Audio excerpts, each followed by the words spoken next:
আপনার কাছে সেই ওহী করা হচ্ছে লাইন আশরাকতা মুহাম্মদ সাল্লাল্লাহু আলাইহি ওয়াসাল্লাম, আপনিও যদি শিরক করেন লা ইয়াহবাতান্না আমালু, আপনার সমস্ত আমল বাতিল হয়ে যাবে, বরবাদ হয়ে যাবে। ওয়ালা তাকুনান্না মিনাল খাসিরিন, তখন আপনি বিচারের মাঠে ক্ষতিগ্রস্ত তথা জাহান্নামীদের অন্তর্ভুক্ত হবেন। সূরা জুমার ৬৫ নম্বর আয়াত। আল্লাহ রাব্বুল আলামিন অন্য জায়গায় বলেছেন ওয়ালাউ আশরাকু লাহাবিতা আনহুম মা কানু ইয়াহমালুন, যদি তারা শিরক করে যা নেকি করেছে সব বাতিল হয়ে যাবে। সম্মানিত উপস্থিতি, মনে করেন আপনার বয়স এখন 50 বছর, 40 বছর ধরে সালাত আদায় করছেন, 35 বছর ধরে সিয়াম পালন করেছেন, হজ করেছেন, উমরা করেছেন, যাকাত দিয়েছেন, দান সাদাকা করেছেন, জিকির আজকার করেছেন, অনেক নেকি আপনার। এই 50 বছর বয়সে একটা শিরকে আকবার করলেন, বড় শিরক করলেন, তাহলে এই 50 বছর যাবত যত আমল করেছেন সমস্ত আমল কি হবে? বাতিল হয়ে যাবে, সমস্ত আমল বরবাদ হয়ে যাবে। শিরক এইরকম জঘন্য অপরাধ। অন্য পাপ করেছেন, শিরক ব্যতীত অন্য একটা পাপ করেছেন, পূর্বের আমল নষ্ট হবে না।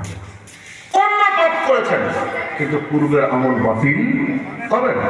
যে পাপ করেছেন সেই পাপের গুনাহ হবে, জেনা করেছেন জেনার গুনাহ হবে, সুদ খেয়েছেন সুদের পাপ হবে, ঘুষ খেয়েছেন ঘুষের পাপ হবে, কিন্তু অতীতের আমলগুলো বাতিল হবে না।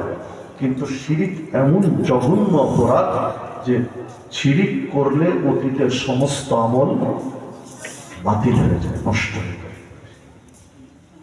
বিধায় শিরক করা যাবে না।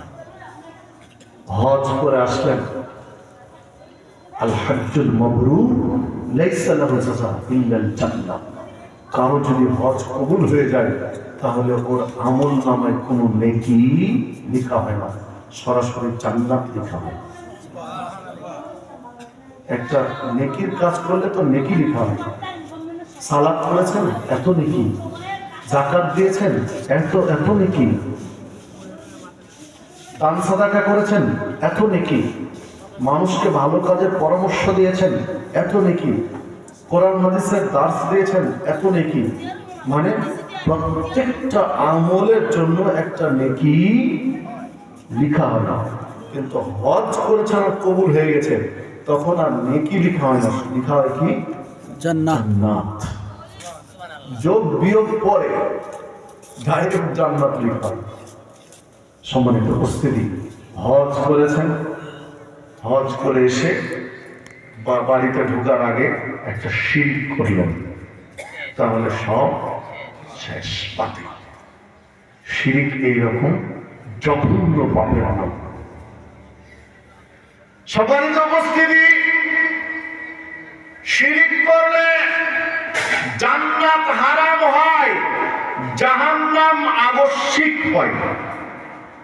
শিরক করলে জান্নাত ওর জন্য হারাম হয়ে যায় আর জাহান্নাম অবধারিত হয়ে যায়। সূরা মায়েদা ৭২ নম্বর আয়াত। আল্লাহ রাব্বুল আলামিন বলেছেন, ইন্নাহু মান ইউশরিক বিল্লাহ ফাকাদ হারামাল্লাহু আলাইহিল জান্নাহ, কোন ব্যক্তি যদি শিরক করে তাহলে তার জন্য জান্নাত হারাম হয়ে যায়। যে ব্যক্তি শিরক করে তার জন্য জান্নাত হারাম হয়ে যায়, ওয়ামাহু, এবং জাহান্নাম অবধারিত হয়ে যায়। ওয়ামালিল যালিমিনা মিন আনসার, এই জালেমের জন্য কোনো সাহায্যকারী নেই। বিচারের মাঠে কেউ সুপারিশ করবে না, কেউ তাকে সাহায্য করবে না, কারণ তার জন্য জান্নাত হারাম, জাহান্নাম আবশ্যক। সূরা মায়েদা ৭২ নম্বর আয়াত। বলেন, যদি শিরক কেমন পাপ, আল্লাহ বলেননি যে তাকে জান্নাতে দিব। অনেক পাপ আছে আল্লাহ বলেছেন জান্নাতে যাবে না। যেমন মুমিন খামরিন লা ইয়াদখুলুল জান্নাহ মুদমানু খামরিন। ইবনে মাজাহ 3375 নম্বর হাদিস। যে ব্যক্তি নিয়মিত নেশা জাতীয় দ্রব্য খায় পান করে তাকে আল্লাহ জান্নাতে প্রবেশ করতে দিবেন। এই যে একটা বাচন ভঙ্গি যে জান্নাতে প্রবেশ করতে দিবেন না, এই পাপ করেছে ও জান্নাতে যাবে না, ও জান্নাতে যাবে না। আর শিরকের ক্ষেত্রে বললেন জান্নাত হারাম, জান্নাতে দিব না, লায়াত করুন জান্নাত, জান্নাতে প্রবেশ করবে না, জান্নাতে প্রবেশ করতে পারবে না, এরকম নয়। বললেন জান্নাত হারাম। ইন্নাহু মান ইউশরিক বিল্লাহ ফাকাদ হারামাল্লাহু আলাইহিল জান্নাহ। নিশ্চয়ই যে আল্লাহর সাথে শরীক করবে তার জন্য জান্নাত হারাম, হারাম করে দিয়েছেন জান্নাত। মানে শিরককারী যে জাহান্নামে যাবে ও একেবারে স্থায়ীভাবে জাহান্নামে, স্থায়ীভাবে জাহান্নামে থাকবে, জাহান্নাম থেকে বের হওয়ার তার কোনো সুযোগ নেই। বলেন শিরক করা যাবে? শিরকের ভয়াবহ করে। মুআয রাদিয়াল্লাহু আনহু বলেন রাসূলুল্লাহ সাল্লাল্লাহু আলাইহি ওয়াসাল্লাম আমাকে 10টি বিষয়ের উপদেশ দিয়েছিলেন। মুআয রাদিয়াল্লাহু আনহুকে 10টি বিষয়ের উপদেশ দিয়েছিলেন রাসূলুল্লাহ সাল্লাল্লাহু আলাইহি ওয়াসাল্লাম। তার প্রথম উপদেশ ছিল মুআয লা তুশরিক বিল্লাহ, খবরদার, সাবধান, তুমি আল্লাহর সাথে শরীক করবে না।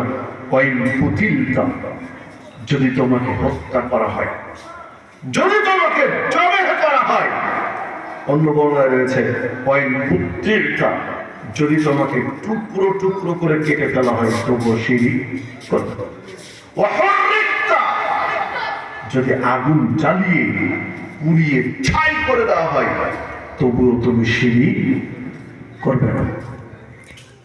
যে হাদিস মুসনাদ আহমদের মধ্যে পাবেন 22,128 নম্বর হাদিস।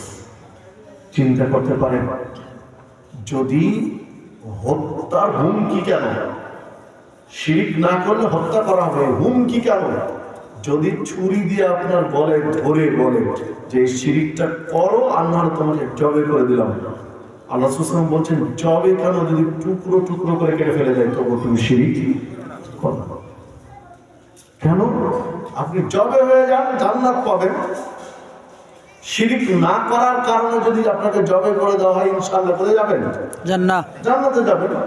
আর জীবন বাঁচানোর জন্য শিরকটা করে দিলেন বলে জাহান্নামে যাবেন, জান্নাত হারাম। তাহলে বেঁচে থেকে কি করবেন? শিরকটা করে, শিরকের সাথে আপোষ করে যদি জাহান্নামের খড়ি হতে হয় তাহলে বেঁচে থেকে লাভটা কি? বুঝাতে পারলাম কিনা জানি না। সম্মানিত উপস্থিতি, দেখুন এই জায়গাটা হেরে গেছি। কেউ রাজনীতির দোহাই দিয়ে, কেউ সামাজিকতার দোহাই দিয়ে, কেউ চাকরি টিকানোর দোহাই দিয়ে, নানান দোহাই দিয়ে মানুষ এখন শিরক করে, নানান কারণে শিরক করে। মুসলিম শিরক করে, 3 টাকা বেতনের চাকরি পায়, বেতন টিকা থেকে শিরকের সাথে আপোষ করছে। ভাই কি করবেন এগুলো করে? চাকরি কেন, যদি নাকে ঢুকে ঢুকে মরে যেতে হয় তবুও শিরক করা যাবে। শিরক হলে এরকম অপরাধ। ঢুকে ঢুকে যদি মরে যায় নাকে তবুও শিরকের সাথে আপোষ করা যাবে। ক্ষেত্র বিশেষ শুকরের গোস্ত হালাল না হারাম? হারাম। হারাম। ক্ষেত্র বিশেষ শুকরের গোস্ত খাওয়া যেতে পারে। এমন এরিয়াতে আছেন, এমন এলাকায় আছেন, এমন অঞ্চলে আছেন যে শুকরের গোস্ত ছাড়া বিকল্প কোনো খাবার নেই, কোনো খাবার নেই। আপনার জীবন বাঁচাতে হলে একটাই খাবার, সেটা হলো শুকরের গোস্ত। তাহলে ওয়াইরা বাদিন ওয়ালা আদিন, মানে ওটার উপরে ঝোঁক না রেখে, কোনো আগ্রহ না রেখে, যতটুকু না খেলে নয়, তৃপ্তি সহকারে খাবে এটা নয়, যতটুকু খেলে কেবল জীবন বাঁচানো সম্ভব ততটুকু খাওয়া তখন তার জন্য জায়েজ। এমন অন্তরে আছে যে শুকুরের গোস্ত ছাড়া বিকল্প কোনো খাবার নেই, কোনো খাবার নেই।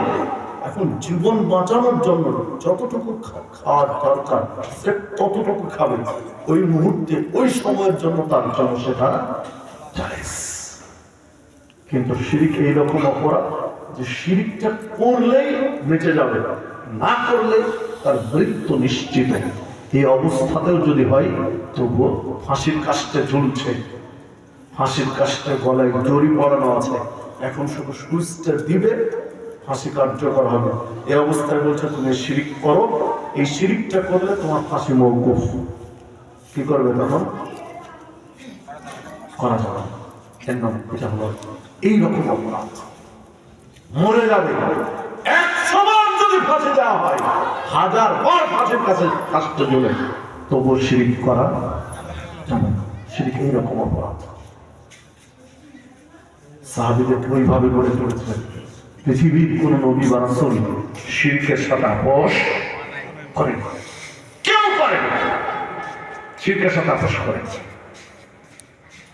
যদিও বা আমরা এখন শিরকের সাথে আপোষ করে চলছে।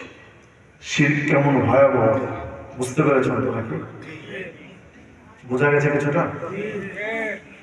সমাজের 2-4টা শিরক কি বলা দরকার? বলবো? এবার তো কষ্ট হবে। শিরকের ভয়াবহতা বলেছি, কষ্ট এত লাগেনি, কারণ এগুলো প্লেন কথা, সবাই বুঝি। কিন্তু কি কি শিরিক সমাজে চলে এটা বলতে গেলে তো প্যাঁচ লাগা শুরু হবে। কারণ যদি আমাদের মধ্যে সমস্যা থাকে তখন এবার গা জ্বালা শুরু হয়ে যাবে।